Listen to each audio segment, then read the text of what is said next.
Hello అక్కలు చెల్లెలు వదినమ్మలు ఎలా ఉన్నారు? మంచిగా ఉండరా? మేము కూడా మంచిగానే ఉన్నాం.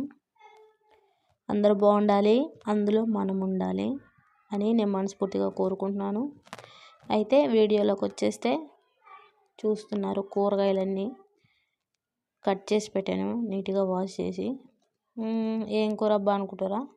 చూడండి మీకే తెలుస్తుంది.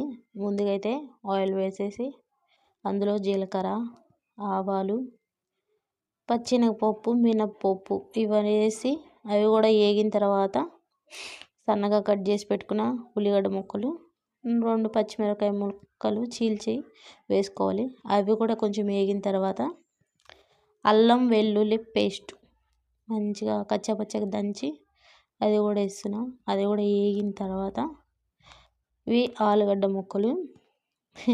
ఆలుగడ్డలో 2 రకాలు ఉంటాయి. ఒకటేమో చిప్స్ ఆలుగడ్డ, ఒకటేమో కర్రీ ఆలుగడ్డ. ఇది కర్రీ ఆలుగడ్డ, అందుకే కలర్ వేరేగా ఉంది, పచ్చగా ఉన్నాయి చూడండి. అదే చిప్స్ చేసుకుంటే తెల్లగా ఉంటాయి. రెండింటికి డిఫరెంట్. సర్లే, ఇది అందరికీ తెలిసిందే. కానీ ఇంకా అవి కూడా వేసి కొంచెం మగ్గనిచ్చి మూత పెట్టి తర్వాత 2 టమాటాలు.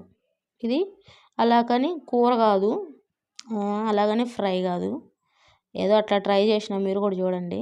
అవి వేసి కొంచెం మగ్గనిచ్చి ఇది మెంతిం కూర, ఇది కూడా సన్నగా కట్ చేసి కడిగి మంచిగా నీట్గా కడిగి కట్ చేసి పెట్టుకుంది.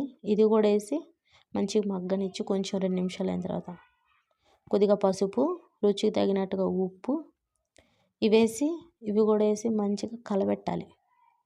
కలబెడితే మంచి మనకు వాసన వస్తుంటుంది, గుమగుమలాడుతుంటుంది వాసన.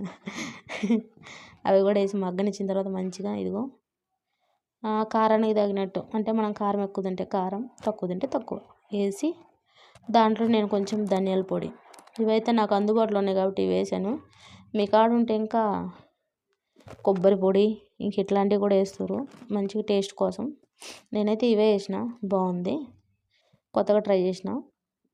ఎట్లా ఉందో చూసి నచ్చితే ఈ ఛానల్ని సబ్స్క్రైబ్ చేసుకోండి. వీడియో నచ్చితే లైక్ చేయండి, ప్లీజ్ సబ్స్క్రైబ్.